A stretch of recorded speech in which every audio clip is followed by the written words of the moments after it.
लेकिन इस सादा से कॉन्सेप्ट की कैसर अहमद राजा और उनके एक्सपर्ट को समझ नहीं आई। कैसर अहमद राजा न सिर्फ मजहब से खिलवाड़ कर रहे हैं बल्कि अपने यंग एक्सपर्ट का करियर भी खराब कर रहे हैं। आखिर क्यों सर? मेरा करियर क्यों तबाह कर रहे हैं? कोई ना कोई किसी न किसी का कैरियर ज़रूर तबाह करता है, लेकिन आपको बेनिफिट ये है कि आपका कैरियर जहाँ तक सिस्टर की एनालिसिस हैं मेरे साथ ही तबाह हो रहा है। लेकिन वो लोग जो सिस्टर को स्क्रिप्ट लिख के देते हैं वो सिर्फ सिस्टर का कैरियर तबाह कर रहे हैं। तो at least we have a good one. अस्सलाम वालेकुम, मैं हूं कैसर अहमद राजा। उम्मीद है आपकी तबीयत बिल्कुल ठीक होगी। सिस्टर उज़मा की वीडियो हो तो कई क्लिप्स उसमें चलाने होते हैं, वो भी इंशाल्लाह चलाएंगे, लेकिन उससे पहले 2-3 चीज़ें बहुत ज़रूरी हैं। पहला ये कि बहुत ज़्यादा हॉस्टिलिटी का माहौल हो जाता है, कुछ लोग बहुत ज़्यादा गलत बातें करते हैं कमेंट्स में आके। We need to understand one thing, वो हमारी बहन है, हमारी छोटी बहन है, वो बहुत हक रखती हैं। वो जो भी कहें, जितना मर्ज़ी मुझे ज़ाती तौर पे बातें कहें, फ़ाइन। हमारे दीन में, हमारे माशरे में बहनों का बहुत हक होता है, and I am perfectly fine with this. Everyone else should be equally fine with it because this is how our system works.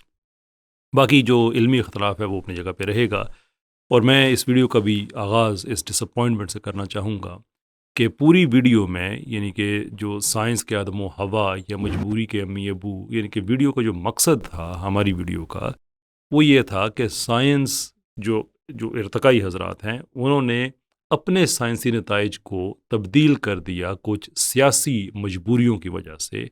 और वो लोग जो कभी इस चीज़ के कायल ही नहीं थे कि हम सब का डीएनए कहीं एक जगह मैच हो सकता है, मर्द का भी औरत का भी, उन्होंने ये पॉजिट करना शुरू कर दिया। जबकि इसी इवोल्यूशनरी साइंस की वजह से उन्होंने लाखों लोगों का कत्ल किया, जिसके अंदर होलोकॉस्ट भी शामिल है।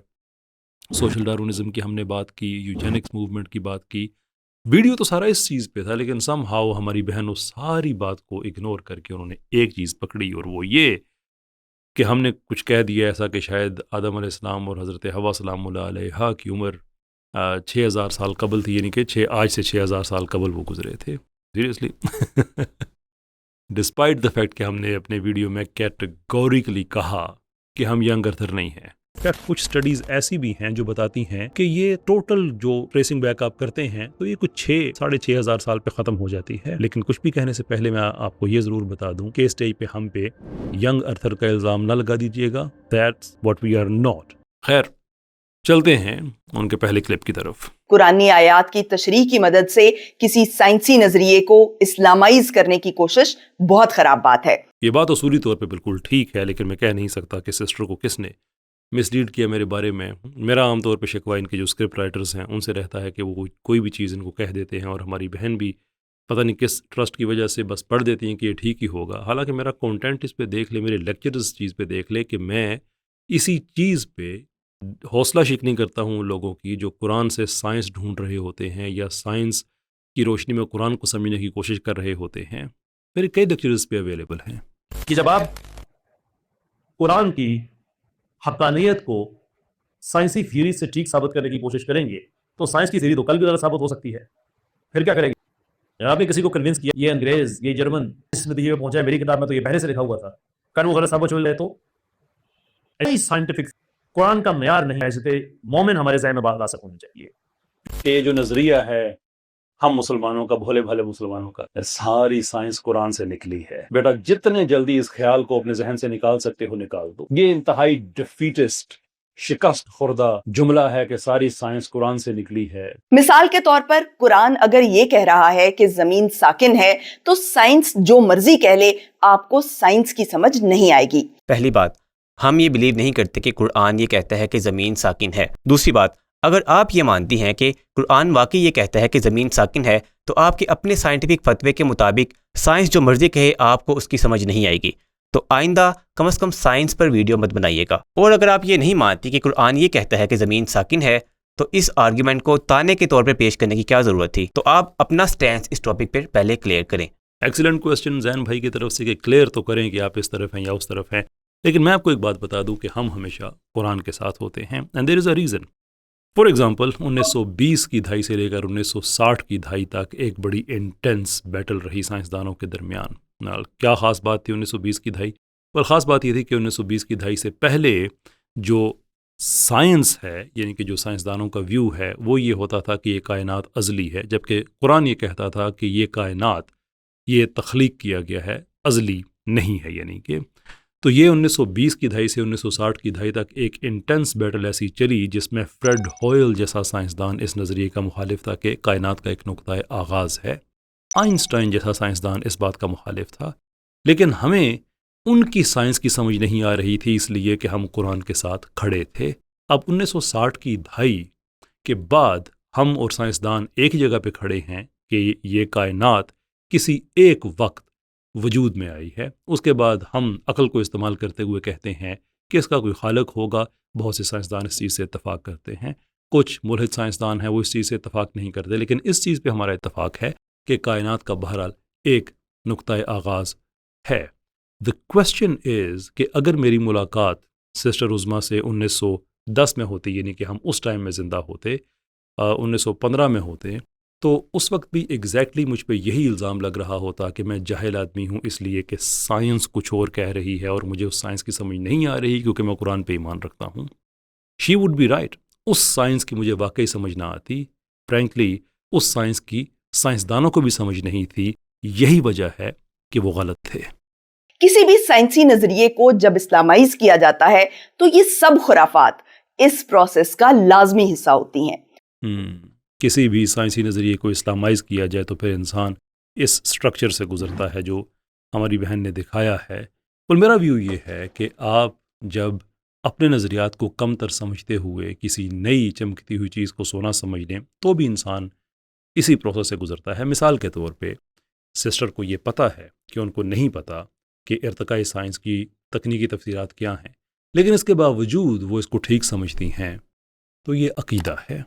फिर उन्होंने नए मोजज़े की बात की, तो देखें इर्तिका में तो ये दावा है कि कोई टीलोस नहीं है, कोई इंटेलिजेंट डिज़ाइन नहीं है, कोई गाइडेंस नहीं है, लेकिन इसके बावजूद जितने भी प्रोसेसेस हैं इर्तिका के, वो सारे के सारे ठीक अगर हो रहे हैं तो यही तो मोजज़ा है। इस मोजज़े को एक्सप्लेन करने के लिए हम चलते हैं मोलेकुलर बायोलॉजी की तरफ, particularly central dogma of genetics या बायोलॉजी।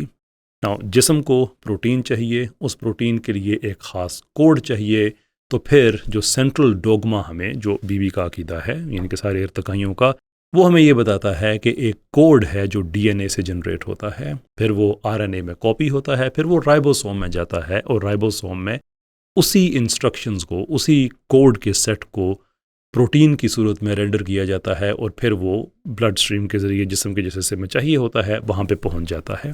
कोई खालक नहीं, कोई डिज़ाइन नहीं। इसके बावजूद डीएनए को कोड भी पता है, आरएनए को ये भी पता है कि जो मैंने कॉपी किया है इसके अंदर कोई गलती तो नहीं होगी है, मैं उसको ठीक कर दूं, कोई डबलिंग तो नहीं होगी है, डुप्लीकेशन तो नहीं हुई, वो भी ठीक कर दूं। और राइबोसोम को बग़ैर किसी इन्फॉर्मेशन के, बग़ैर किसी खालिक के, बग़ैर किसी हिदायत के या गाइडेंस के उसको वो कोड पढ़ना भी आता है, फिर प्रोटीन भी बन जाते हैं। है कोई इससे बड़ा मोजज़ा? और ये बड़े ही हल्के लेवल का मोजज़ा है, इसके ऊपर मोजज़ात की पूरी लाइन है। ये स्ट्रक्चर का हो गया दूसरा हिस्सा। चलते हैं तीसरे की तरफ। वो तीसरा हिस्सा है साजिश।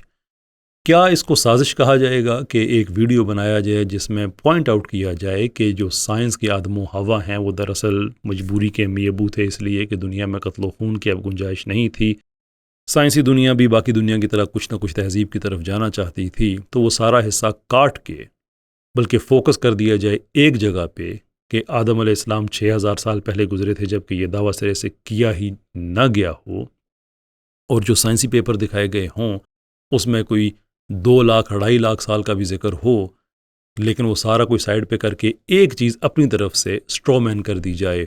डज दैट लुक लाइक अ साजिश अगेंस्ट अ पर्सन?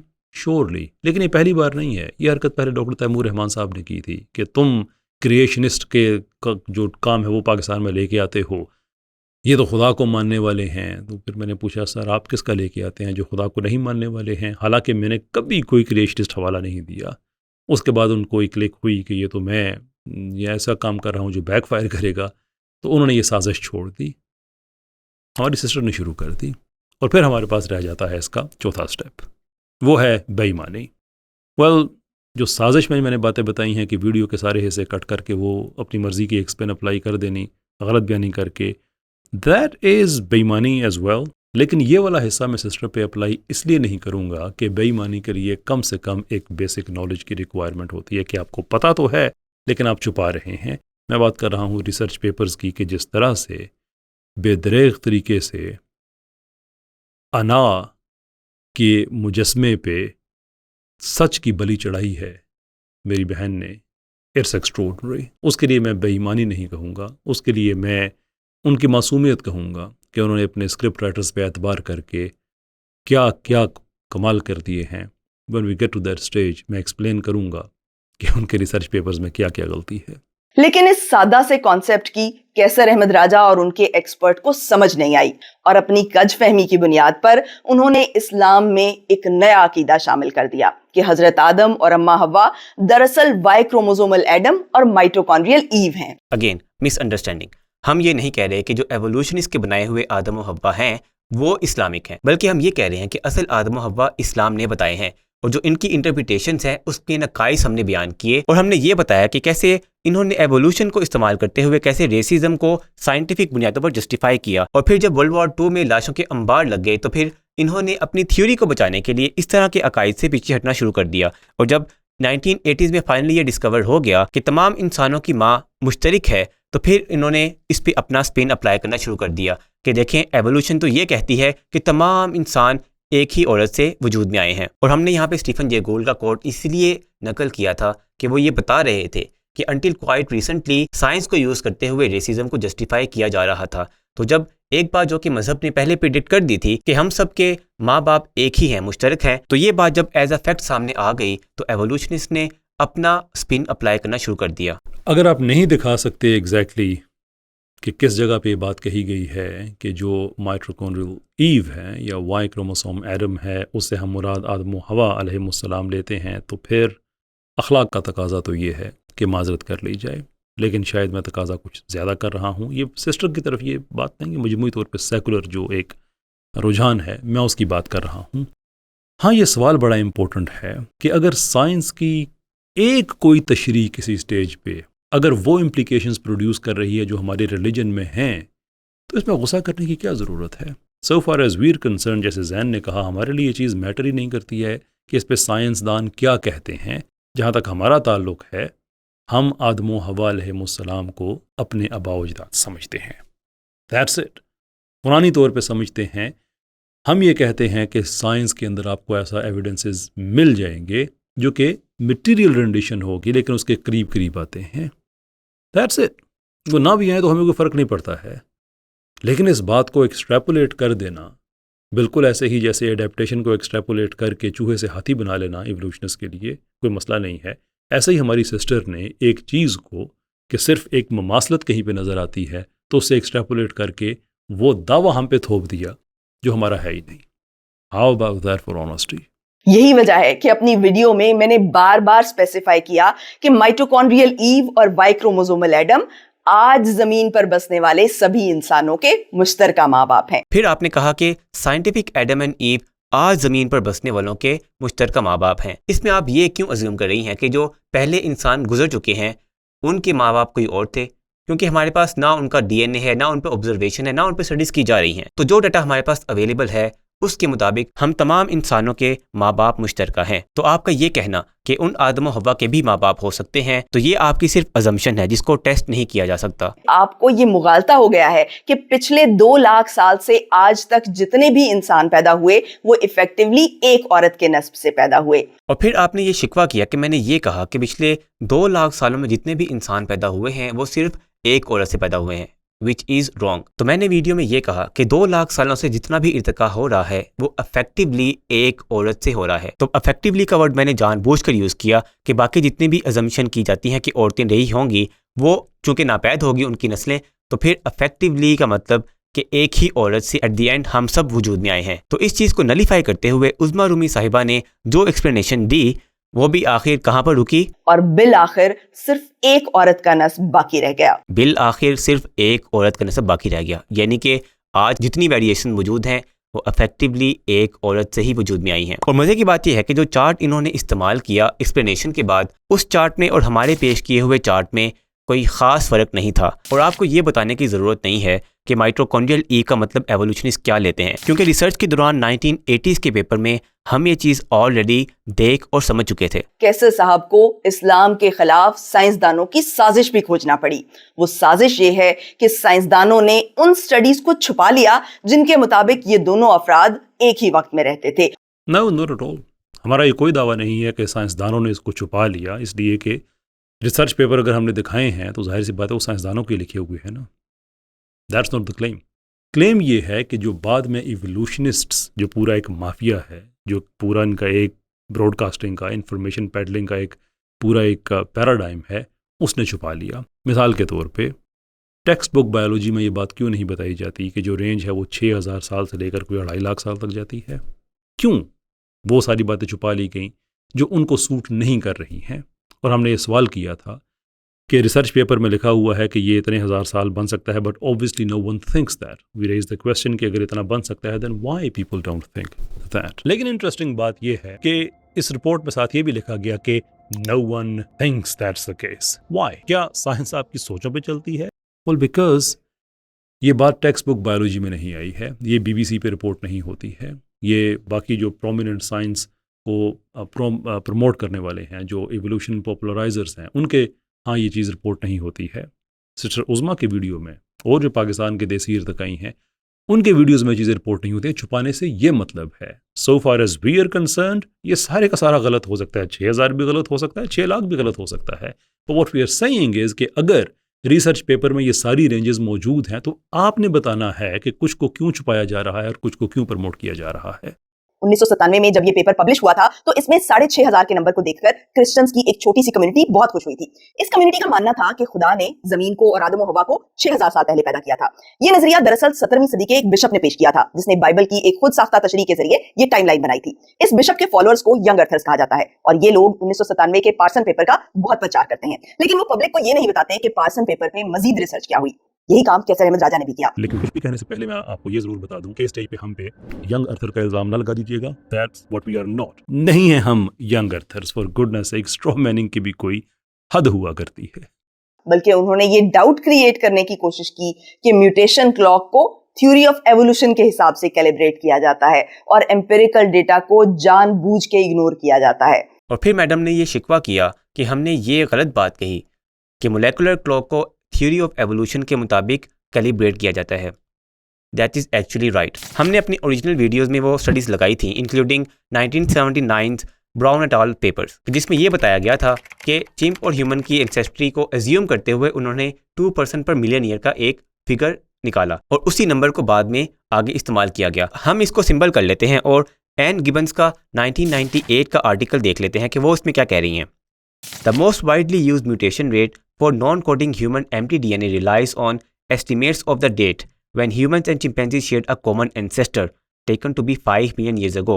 तो इसमें वो वाज़े तौर पर ये कह रही हैं कि म्यूटेशन रेट रिलाई करता है चिम्प और ह्यूमन की कॉमन एंसेस्ट्री के बिलीफ पर। बल्कि न्यू साइंटिस्ट का एक और आर्टिकल मैं आपके सामने दिखा रहा हूँ जिसमें कहते हैं mutation rates of mtDNA in humans are usually estimated by comparing sequences of DNA from people and other animals. यानी अदर एनिमल्स को क्यों इंक्लूड किया जा रहा है? क्योंकि ये इनका बिलीफ है कि इंसान और बाकी जानवर आपस में कॉमन एंसेस्टर शेयर करते हैं। और इस आर्टिकल में एक मजे की बात है जो मैं आपसे शेयर करना चाहता हूँ। More recent studies have looked at the mtDNA of people who are distantly related but share a female ancestor. This approach has revealed higher mtDNA mutation rates, but the results have not been accepted by many scientists। यानी scientific studies से इनके अकायद के मुताबिक जो mutation rate काफ़ी ज़्यादा आ रहा है उसके नतीजे साइंसदानों ने कबूल नहीं किए। यानी साइंटिफिक स्टडीज से जो हायर म्यूटेशन रेट आ रहा है जो इनके लिए अनएक्सपेक्टेड था उसको काफ़ी साइंसदानों ने कबूल नहीं किया। तो साइंटिस्ट का साइंस को कबूल ना करने की वजह एक डोगमा के अलावा क्या हो सकती है? जो मॉडर्न डेट्स हैं वो एम्पिरिकल डेटा से ही हासिल की जाती हैं। इंसानों के फॉसिल से माइटोकॉन्ड्रियल DNA एक्सट्रैक्ट किया जाता है, फिर कार्बन डेटिंग से उनके ज़माने का पता लगाया जाता है। और फिर इन्होंने 2013 का पेपर दिखाया कि एम्पिरिकल रेट्स को यूज़ करते हुए अब हम एवोल्यूशन को अज्यूम नहीं करते। तो पहले तो ये बात मान गए हैं कि हम इतने अरसे तक थ्योरी ऑफ एवोल्यूशन को अज्यूम करते हुए नताइज लोगों के सामने दिखाते रहे हैं। और मज़े की बात यह है कि 2013 के पेपर के को ऑथर समंते पेबो ने 1997 में निएंडरथॉल का DNA यूज़ करते हुए सेम मेथड्स के जरिए एक स्टडी की थी जिसमें वो लिखते हैं we use an estimated divergence rate between humans and chimpanzee of 4 to 5 million years ago। यानी कि वो बता रहे हैं कि एवोल्यूशन को अज्यूम किया गया था। इसके बाद वो लिखते हैं these dates rely on the calibration point of the chimpanzee human divergence and have errors of unknown magnitude associated with them। और फिर जो 2013 का पेपर दिखाया गया उसके नतीजे कुछ यूं हैं। वो गलती ये थी कि इस पेपर में म्यूटेशन रेट को ऑब्जर्व करने के लिए पेडिग्री रेट को इस्तेमाल किया गया था। पेडिग्री रेट में वालिदैन और बच्चों का डीएनए कंपेयर किया जाता है और देखा जाता है कि एक नस्ल से दूसरी नस्ल के दौरान डीएनए में कितना चेंज आता है। लेकिन म्यूटेशन रेट कैलकुलेट करने का ये तरीका बिल्कुल गलत है, क्योंकि एक नस्ल से दूसरी नस्ल के दौरान डीएनए में आने वाली तमाम म्यूटेशंस फिक्स नहीं होती। Carbon dating. अब जो सिस्टर के स्क्रिप्ट राइटर्स हैं उन्होंने जल्दी जल्दी ये पेपर कहीं से उठाया, इनको दे दिया और कह दिया कि देखें हड्डियों से जो जेनेटिक मटेरियल है, इन दिस केस माइटोकॉन्ड्रिया, उसको निकाला गया और फिर एस्टैब्लिश किया गया कि ये कितने पुराने हैं। व्हाट दे डोंट रियलाइज कि जनाब कार्बन डेटिंग उसकी लिमिटेशंस होती हैं बेस्ड ऑन द एविडेंस कि वो कितनी प्रिस्टीन पोजीशन में है। जो 40,000 पुराना फॉसल है वो डिके की वजह से इतना ज़्यादा बोसीदा हो चुका होता है कि उसके अंदर बहुत ही फ्रेगमेंटेड जेनेटिक मटेरियल होता है। चूँकि वो फ्रेगमेंटेड होता है देयरफॉर अस्यूम किया जाता है कि ये इतना पुराना होगा। This is something they need to understand. लेकिन अब चूँकि आपने रिसर्च पेपर्स की बात की है तो आप मेरी टेरिटरी पे हैं। अब हम रिसर्च पेपर खोलेंगे, किसी स्क्रिप्ट को नहीं खोलेंगे। 2 things you need to understand very very carefully before we do so। Number 1 ये कि जो मोलेकुलर क्लॉक है उसका कोई भी एक standard empirical in the ordinary sense of the word उसका मेयार नहीं बन सकता। And there is a good reason for that. उस रीज़न को कहा जाता है टाइम डिपेंडेंसी पैराडॉक्स, यानी कि हम एग्जैक्टली कहाँ से स्टार्ट करें, कहाँ पे ख़त्म करें। उसकी आसान एग्जांपल आप इस तरह से समझ लें कि अगर आप एक जंगल में जाते हैं और आप वहाँ पे देखते हैं कि 100 दरख्त हैं, 1000 दरख्त हैं, जंगल 100 साल पुराना है। आप एक साल जाते हैं, एक दरख्त गिरा हुआ देखते हैं, दूसरे साल दूसरा दरख्त, तीसरे साल तीसरा दरख्त, 5 साल में आप ऐसे ही देखते हैं कि 5 दरख्त गिरे। तो अगर आप ये कहते हैं कि ऑन एन एवरेज हर साल में एक दरख्त गिरता है, ऑन दीज बेसिस पिछले 100 साल में 100 दरख्त गिरे हुए होंगे, that is a reasonable assumption. लेकिन ये सिर्फ अजम्पशन है। जो पेडिग्री मेथड है वो यही होता है कि आप in this point in time जहाँ पे हैं वहाँ से आप पीछे जाते हैं, that is closer to where you are in relation to the time. तो उसमें फिर आप असम्पशंस करते हैं, लेकिन ये असम्पशंस गलत हो सकती हैं इसलिए कि अगेन हमारे पास कोई श्योर फायर एविडेंस नहीं है। जो दूसरा तरीका है यानी कि फाइलोजेनेटिक मेथड है वो डिफरेंट रिजल्ट प्रोड्यूस करता है। क्यों करता है? वो जंगल की एग्जाम्पल की तरफ वापस जाते हैं और एक साल में एक दरख्त, दूसरे में दूसरा, 5वें में 5वां।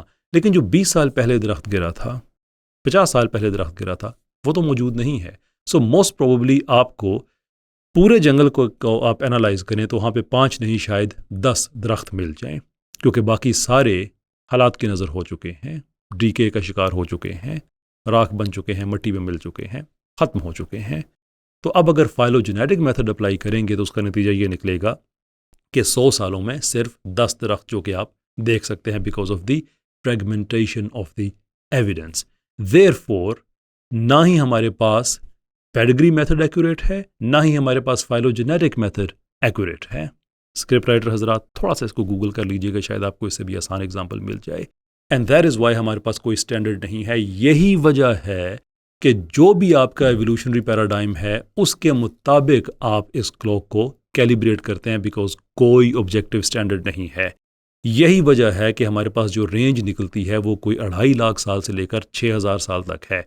हमारे नज़दीक ये सारी गलत हो सकती हैं, फॉर ऑल वी केयर, ठीक समझ लें, हमें इस पर कोई एतराज़ नहीं है। ये हमारा आर्गूमेंट नहीं है, ये आपके साइंटिफिक पेपर्स के अंदर लिखा हुआ है, आपके तो नहीं। खैर don't mind me saying that, आप लोगों का क्या ताल्लुक साइंस के पेपर से, जिन्होंने लिखे हैं ये उनका प्रॉब्लम है।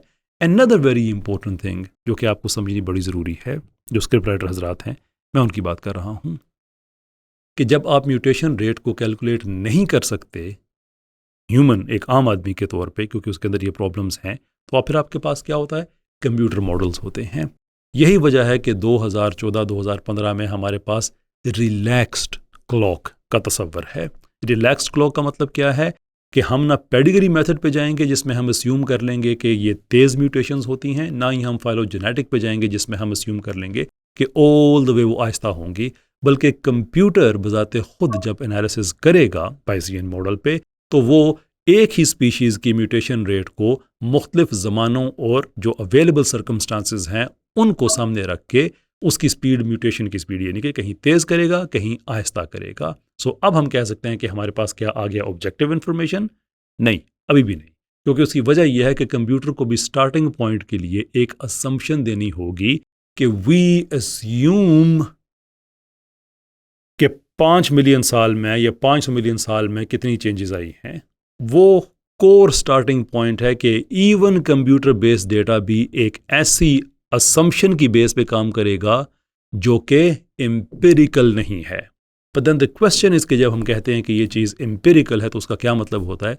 इसका मतलब ये होता है कि जो हमने साइंस के जहां के अंदर इस क्लॉक को सेट करने में जो शुरू में असम्पशन एक बना दी है वही हमारा ऑब्जेक्टिव फ्रेम ऑफ रेफरेंस है in relation to this particular research.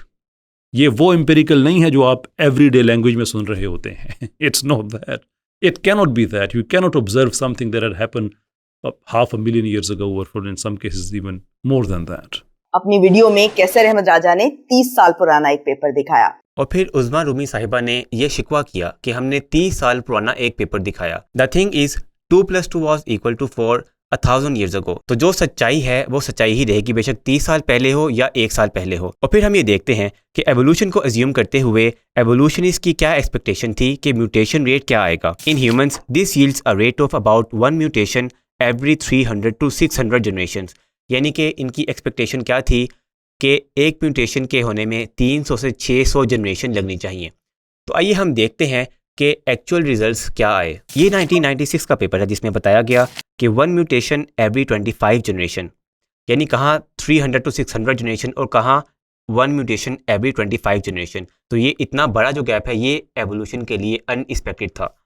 आइए आगे चलते हैं। 1996 के एक और पेपर के मुताबिक रिजल्ट आया कि 1 सब्स्टिट्यूशन एवरी 29 जनरेशंस। इसी तरह 1997 के पेपर में दिखाया गया कि 1 सब्स्टिट्यूशन एवरी 30 जनरेशंस। और फिर आता है पार्सन्स का 1997 का पेपर जिसमें बताया गया कि एक म्यूटेशन 33 जनरेशन में होती है। इसी तरह 2001 के पेपर में बताया गया कि एक म्यूटेशन के लिए 57 जनरेशन रिक्वायर्ड होती हैं। 2004 की स्टडी का रिजल्ट आया 1 म्यूटेशन एवरी 45 जनरेशन।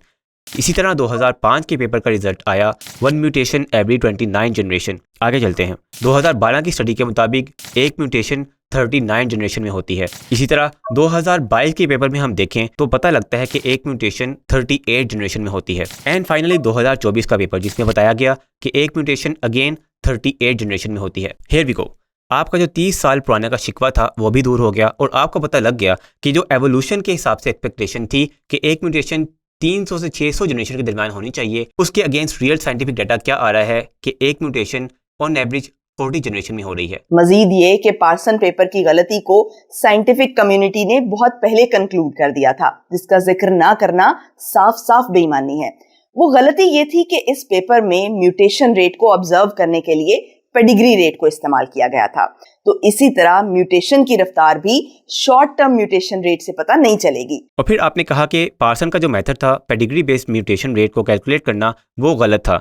तो हमने आपको दिखा दिया कि 2024 आ चुका है लेकिन अब भी साइंटिस्ट इस चीज़ से ना वाकिफ़ हैं कि जिस चीज़ को आप गलती कह रही हैं। लेकिन ये इतराज़ आपका ठीक है कि शॉर्ट टर्म म्यूटेशन रेट को इस्तेमाल करते हुए हम लॉन्ग एजेस नहीं निकाल सकते कि अगर एक जनरेशन में एक म्यूटेशन होती है तो हम ये एक्सट्रैपोलेट नहीं कर सकते कि 500 जनरेशन बाद 500 म्यूटेशन हुई होंगी, क्योंकि नेचुरल सिलेक्शन और दूसरी वजूहात की बेस के ऊपर वक्त के साथ म्यूटेशन रिमूव भी होती रहती हैं, तो एक फिक्स रेट नहीं निकल सकता। लेकिन मसला यह है कि ये इतराज़ न्यूट्रल म्यूटेशन के लिए अप्लाई नहीं होता। ये बात साइंटिस्ट को पता थी, इसलिए उन्होंने पूरे डीएनए में से सिर्फ उस रीजन को टारगेट किया जिसको कंट्रोल रीजन कहा जाता है। और हम साइंस के मुताबिक देख सकते हैं कि स्पेसिफिकली इस रीजन के अंदर म्यूटेशन रेट काफ़ी हाई है। और फिर आपका ये अज्यूम करना कि साइंटिस्ट ने सिर्फ सिंगल जनरेशन का म्यूटेशन रेट निकाल कर उसको एक्सट्रैपोलेट कर लिया, ये बिल्कुल गलत है। आइए हम देखते हैं कि जिन पेपर में म्यूटेशन रेट काफ़ी हाई बताया गया था उनमें साइंटिस्ट ने कितनी नंबर ऑफ जनरेशन इस्तेमाल की। 1996 के पेपर में 12 जनरेशन इस्तेमाल की गई, जबकि 1997 के पेपर में 5 जनरेशन, पार्सन के 97 के पेपर में तकरीबन 6 जनरेशन, 2001 के पेपर में कम से कम 10 से 12 जनरेशन, 2004 के पेपर में 1 जनरेशन, 2005 के पेपर में 6 जनरेशन और 2012 के पेपर में 10 जनरेशन। इसी तरह अगर हम 2022 के पेपर में देखें तो इसमें 4 जनरेशन और 2024 के पेपर में 17 जनरेशन तक साइंटिस्ट ने कैलकुलेट किया म्यूटेशन रेट। तो आपके इन इतराज़ात से महसूस होता है कि साइंटिस्ट को कुछ पता ही नहीं था कि वो किस चीज़ को कैलकुलेट कर रहे हैं, कितनी जनरेशन इस्तेमाल कर रहे हैं और कौन सा रीजन कैलकुलेट किया जा रहा है, जबकि साइंटिस्ट ऑलरेडी इन चीज़ों को मद्देनजर रखते हुए एक्सपेरिमेंट्स कर चुके हैं। तो इन सब पेपर्स का हासिल ये हुआ कि जो एज एवोल्यूशन के मुताबिक एज्यूम की गई थी कि 1 lakh 2 lakh, real scientific data उससे बहुत दूर है। तो अगर आपको ये मसला है कि ये डेट्स तो यंग अर्थ क्रिएशन इसके बिल्कुल नज़दीक आ रही हैं, तो इसमें हमारा क्या कसूर है? हमें तो बताया जाता था कि आपने साइंस को फॉलो करना है, जहां पे भी वो लीड करेगी आपने वो रिजल्ट्स मानने हैं। तो खैर रिजल्ट्स जो भी हैं, we don't care about that. The thing is, जो ऑब्जर्वेशनल डाटा है वो एवोल्यूशन की प्रिडिक्शन और उनकी एक्सपेक्टेशन से बहुत दूर है। कैसर साहब की इग्नोरेंस का आलम मुलाहिजा कीजिए कि इस वीडियो में वो ये साबित करते रहे कि म्यूटेशन रेट उस रेट से बहुत तेज है कि जो साइंसदान बताते हैं, जबकि एवोल्यूशन के खिलाफ उनकी और वीडियोस भी हैं जिनमें वो ये साबित करते हैं कि म्यूटेशन रेट दरअसल उस रेट से बहुत कम है जो साइंसदान बताते हैं। कोई ऐसी म्यूटेशन होती है जो कि बेनिफिट कन्फर करती है, तो उसको पॉपुलेशन लेवल पे जाने के लिए 4 मराहिल से गुजरना होता है। That is how it becomes fixed. तकरीबन 28 मिलियन साल उसकी फर्स्ट अपीयरेंस में, 84 मिलियन साल इनहेरिटेंट स्टेज में जाने में, 17,200 साल उसके बाद उसकी एम्प्लीफिकेशन, और मजमूई तौर पे 84 मिलियन साल। सिर्फ 2 न्यूक्लियोटाइड्स पे 2 कोऑर्डिनेटेड म्यूटेशंस को लगते हैं 216 मिलियन साल। अब ऐसा आप कहाँ 6 मिलियन में आपने सारी इवोल्यूशन आपके साइंसदानों ने कर दी है, और कहाँ खुद जब उनको प्रेस किया जा रहा है तो वो मान रहे हैं कि सिर्फ 2 कोऑर्डिनेटेड म्यूटेशन में 216 मिलियन साल लगते हैं। बीबी के स्क्रिप्ट राइटर्स ज़रा नज़दीक आइएगा। म्यूटेशन और चीज़ होती है, कोऑर्डिनेटेड म्यूटेशन और चीज़ होती है। फ्री में लेसन दे रहा हूँ, आई वोंट चार्ज एनीथिंग, लेकिन आपको वादा करना होगा कि आप हमारी बहन को बार बार इस एम्बैरेसमेंट से नहीं गुजारेंगे। This is simply very unfair on her, right? Mutation क्या होती है? well, it could be point mutation, छोटी से छोटी हो गई, भाई हो गई, आगे वो बेनिफिशियल थी, वो डेलेटेरियस थी, वो न्यूट्रल थी, वो बात की बातें हैं। लेकिन कोऑर्डिनेटेड म्यूटेशन की जब हम बात करते हैं तो उसका मतलब ये होता है कि 2 ऐसी बेनिफिशियल यानी कि इफेक्टिव कोऑर्डिनेशंस जो कोई ना कोई फिनोटिपिक इफेक्ट दें, और वो कम से कम 2, आमतौर पे 2 से बहुत ज़्यादा हो चाहिए होती हैं। मिसाल के तौर पे उसकी एग्जांपल इस तरह से समझ लें कि अगर, जहाँ तक इवोल्यूशनरी पैराडाइम का ताल्लुक है, ये मैं आपको अपना व्यू नहीं दे रहा, मैं आपको साइंसदानों का व्यू दे रहा हूँ, कि अगर किसी स्पीशीज़ में हाथ की उंगलियाँ छोटी हैं और ये बेनिफिशियल नहीं है, इस वजह से आई डोंट नो वो औजार को नहीं पकड़ सकते सही तरह से, खेती बाड़ी नहीं कर सकते, whatever reason, and it is deemed कि अगर इनके हाथों की उंगलियाँ बड़ी हों तो वो इनके लिए बेनिफिशियल होगा, तो वो कोई एक म्यूटेशन नहीं होगी, बल्कि वो एक होस्ट ऑफ म्यूटेशंस होंगी जो म्यूचुअली कोऑर्डिनेट करेंगी। मिसाल के तौर पे एक म्यूटेशन ऐसी होगी जो कि उनकी जल्द को इतना इलास्टिक करेगी कि उसके अंदर नई हड्डी ग्रो कर सके। फिर कोई और म्यूटेशन होगी, मैं सिंपल कर रहा हूँ, कई म्यूटेशंस होंगी। सो और म्यूटेशन होगी जो हड्डियों के साइज़ को बढ़ाएगी, और म्यूटेशन होगी जो साथ ही टिश्यूज़ को बढ़ाएंगी, जो उसके अंदर ब्लड सप्लाई का सिस्टम है किसी और म्यूटेशन से वो होगा। इन सारी म्यूटेशंस का एक ख़ास थीम के ऊपर काम करना ज़रूरी है, तो एक उंगली का साइज़ बढ़ेगा, but then we have 9 more to go, which is to say कि सेट ऑफ कोऑर्डिनेटेड म्यूटेशंस चाहिए होती हैं। अब वो कितने अरसे के बाद आती हैं, उसके ऊपर ड्यूरेट और श्मिट, जो रिसर्च पेपर मैंने कोट किया है, उन्होंने बीही को काउंटर करने के लिए अपनी तरफ से ये कैलकुलेशंस दी थी कि 2 कोऑर्डिनेटेड म्यूटेशंस में 216 मिलियन साल लगते हैं। होपफुली आपको बात समझ आ गई होगी कि कोऑर्डिनेटेड म्यूटेशन और चीज़ है, म्यूटेशन और चीज़ है। तो जैसे कैसे भाई ने बताया कि you need to seriously understand this, इन 2 म्यूटेशन रेट में बहुत फ़र्क है। जो 216 मिलियन ईयर्स की बात हो रही है वो म्यूटेशन रेट है ओवरऑल डीएनए में, वो भी कोऑर्डिनेटेड बेनिफिशियल म्यूटेशन। इसके मुकाबले में जो दूसरा म्यूटेशन रेट है वो एम्प्टी डीएनए के छोटे से कंट्रोल रीजन में न्यूट्रल म्यूटेशन रेट है। इन दोनों में ज़मीन और आसमान का फ़र्क है, क्योंकि आपको न साइंस का पता है न इस्लाम का पता है, आपको सिर्फ ये पता है कि मजहब के नाम पर शरपसंदी कैसे फैलानी है। वैसे इतनी अदम साइंसियत के बाद एक देसी सेकुलर के अंदर ही इतनी ऑडेसिटी हो सकती है कि वो कहे आपको साइंस का नहीं पता। Sure, do you realise sister, इज़्ज़त तो मैं आपकी हमेशा करूँगा कि you are just 1 call away कि मैंने या जैन ने लाइव डिबेट की दावत दे दी, सारा एंटरप्राइज कोलैप्स कर जाएगा। Anyway, let's move on, shall we. Qaiser Ahmed Raja का काम यह है कि आपने हर शख्स की वीडियो उठानी है और बताना है कि ये भी इस्लाम के खिलाफ है और ये भी इस्लाम के खिलाफ है। तो कैसर साहब, ये बात ठीक नहीं है। बगैर नॉलेज के आपने एक मैदान हशर सजाया हुआ है और खुद को खुदा समझ के दूसरों के इस्लाम को जज कर रहे हैं। वेल, ये वो तकलीफ है जिसकी मैंने प्रेडिक्शन दी थी कि ये होगा, इसलिए कि मैंने बड़े रिस्पेक्टफुल तरीके से आप सबसे कहा कि देखें, आप अपना अपना कंटेंट प्रोड्यूस करें, I have no problem with that. लेकिन जब आप इस्लाम के ऊपर बात लेके आएंगे, इस्लाम की ऑर्थोडॉक्सी के ऊपर बात लेके आएंगे, सेकुलरिज्म को प्रमोट करते करते इस्लाम के हवाले से ऐसी बातें कहेंगे जो ठीक नहीं है, तो मैं आपसे कहूँगा रिस्पेक्टफुली आइए इस पर बात करते हैं। व्हेन यू अवॉइड दैट, तो फिर आपकी ये एक्सपेक्टेशन है कि आपको रिस्पॉन्ड भी ना किया जाए। Who do you think you guys are? कौन है आप इतने स्पेशल, अनोखे लाडले जो खिलन को चांद मांग रहे हैं? Let me be very very clear on this. आप सोशलिज्म को प्रमोट करें, मुझे कोई प्रॉब्लम नहीं है। सेकुलरिज्म को अपने तौर पे करें, मुझे कोई प्रॉब्लम नहीं है। लेकिन जब आप ये बातें कहेंगे कि इस्लाम का सिस्टम आउट ऑफ डेट हो चुका है, आप मेरे रेडार पे अपेयर होंगे। जब आप ये कहेंगे कि इस्लाम के अंदर कोई सिस्टम ही सिरे से वजूद नहीं रखता सिवाय इबादत के, आप मेरे रेडार पे अपेयर होंगे। जब आप ये कहेंगे कि इस्लामी रियासत नाम की कोई चीज़ नहीं होती, आप लोग मेरे रेडार पे अपेयर होंगे। जब आप ये कहेंगे कि उलमा ने साइंस का बेड़ा गर्क कर दिया है इस्लामी दुनिया में, आप मेरे रेडार पे अपेयर होंगे। और जब आप लोग मेरे रेडार पे अपेयर होंगे, मैं आपको रफ़ाल की तरह ट्रीट करूँगा। Make no mistake, personal basis पे आप मुझे गालियाँ दें, सारा करें, आपने तो हल्की बातें कही हैं। आपको पता है कि आप के व्हाट्सएप ग्रुपों में जो कुछ मेरे बारे में कहा जाता है वो तो इससे बहुत ज़्यादा एडवांस लेवल का है, दैट आई डोंट माइंड। लेकिन आइडियोलॉजिकल ग्राउंड्स पे मेक नो मिस्टेक, ये भूल जाएं कि आप लोगों को रिस्पॉन्सेज नहीं मिलेंगे। जब आप हमारे बच्चों को दीन के हवाले से गुमराह करने की कोशिश करेंगे, जानबूझ के या गलती से, the response will be there. Mark my words, ये ऐसा ही होने वाला है।